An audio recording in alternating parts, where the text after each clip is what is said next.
Hey guys, it's Kusi, and welcome to episode 2 of pressing all the buttons that end up tech lagging my own DPS charts. In this Zero to Hero Fire Everything!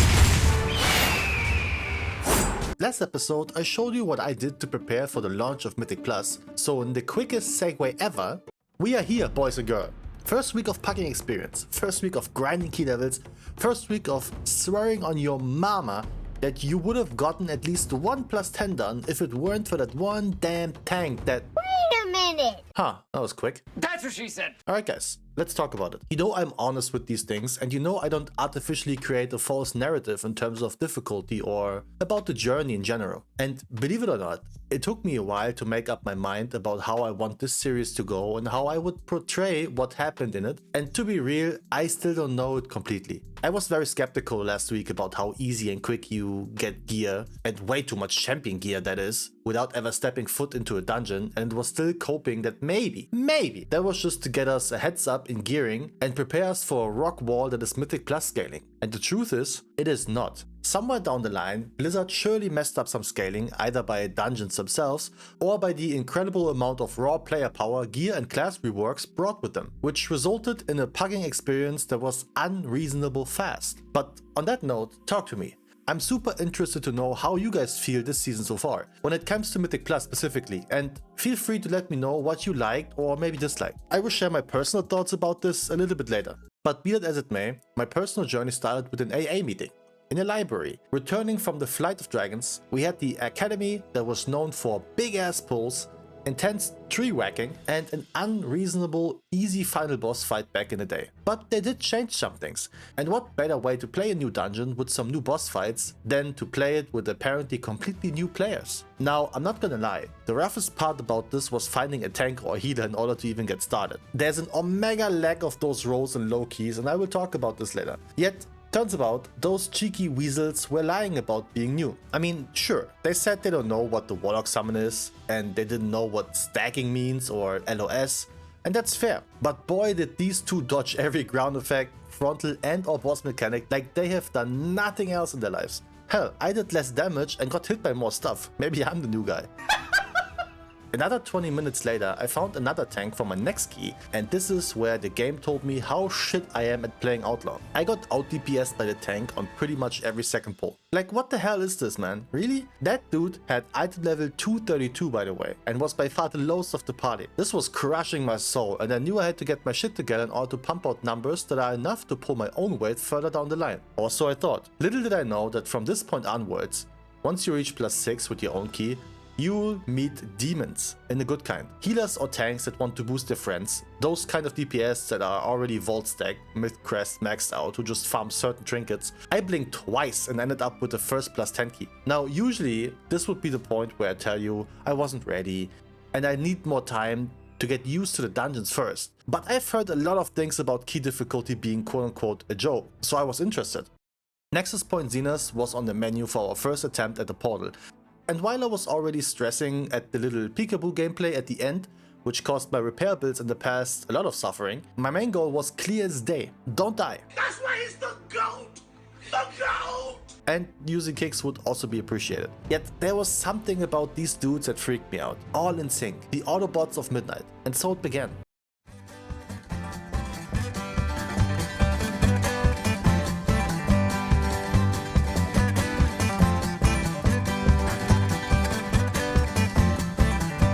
Look man, we never actually thought I'm competing with dudes that have pre-designed kick target macros, right? Grow up, dude.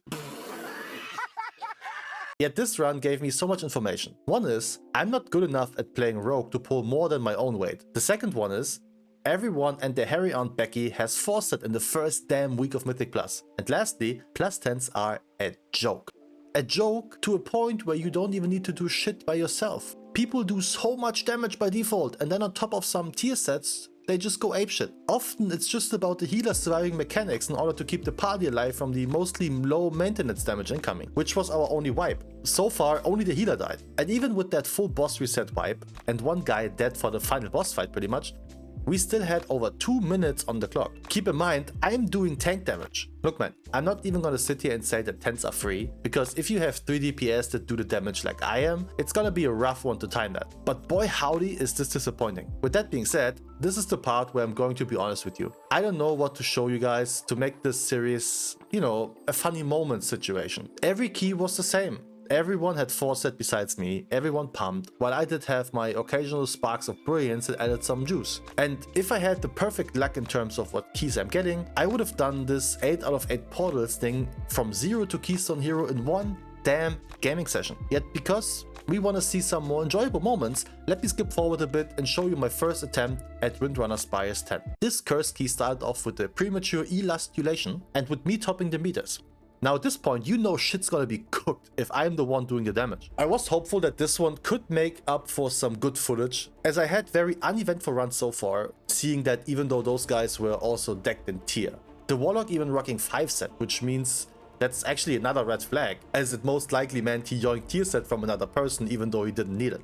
And yet we played this with very slow and steady pulls, which was a very basic thing for early tents in the past seasons, until we reached the trash leading towards the derelict duo. Pulling these obese Frankenstein on top of the bony bitch is a bit of a sketchy situation, mainly because the ghost will end up on top of the poison puddles, making it very hard to break her shield. For one, melee can't reach them, and for two, even though we got 2 ranges, you already know that they will never attack a single mob over an entire cluster of them. Silly you. We more or less full wiped and had some extras on top. And then we had to deal with the most disgusting mechanic known to Blizzard Entertainment's long list of mechanics.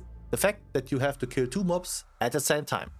In a normal world, you know, where people make decisions based on common sense, by using their eyes and or their brains, one would swap to the other when realizing that one of them might die too soon, considering they have mechanics that work with each other. But this is not a normal world, it's the world of Warcraft. And you best believe my boys nuked down the fat dude just seconds into the big shriek, which then wiped the party.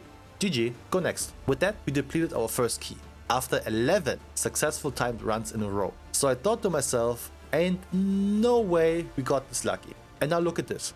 While at the time of editing, we are over 3 million keys played around the world, which is a pretty decent number considering at this point it's only Sunday, with an in-time rate of 89.3% overall, meaning only 1 in 10 keys gets depleted. First week, but surely it's mostly low keys, you think?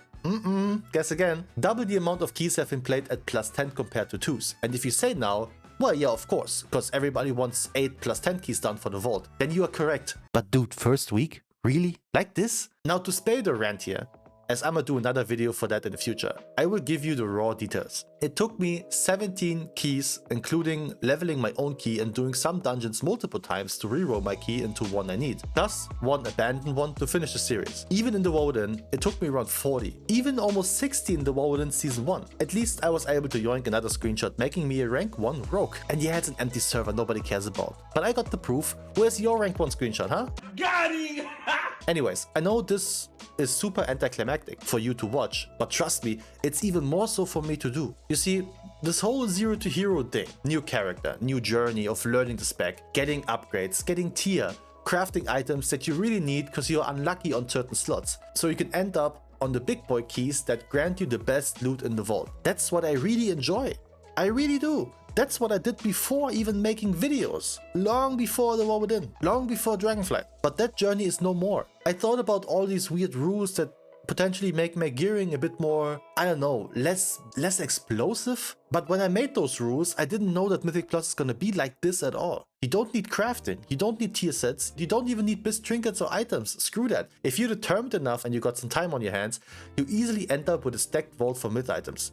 No need to improving either. Just don't die and try to beat the tank. Now again, that topic is coming in more details in a later video, so let me talk about my experience I had on Outlaw and what do I personally think of the spec itself. The truth is, I get it. Very engaging, very fast, also very reactive, as it's not a set rotation of buttons, you have to press in a certain order, but more a prior list situation that ends up almost random at times due to a lot of procs happening that you need to adapt on. That is really cool. It's not my personal cup of tea, but I can see the fascination behind it. I do also like the weight that shifted away from boner rolls, because instead of those 6 buffs I think it was, you now have 4 levels, which always give you the same buff on the same level. Even better considering that stage 1 and 2 are actually gameplay related to smooth your stuff out. Rank 3 is pretty much just more cooldown reduction, and rank 4 is just a flat damage increase, because after using Adrenaline Rush, you also get stage 2 guaranteed. And if you get stage 3 at all, that's awesome. You don't need the jackpot necessarily, even though it's a bit better.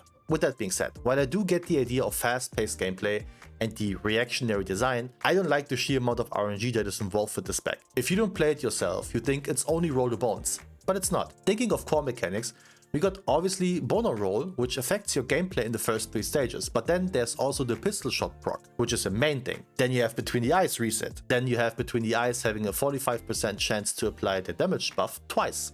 Then your Apex talent core mechanic, which is just a 12% per combo point chance to hide a bullet. And then there's also the passive RNG things that you're just gonna deal with, like Fate Bounce hero talent. Same with your mastery that just does some damage.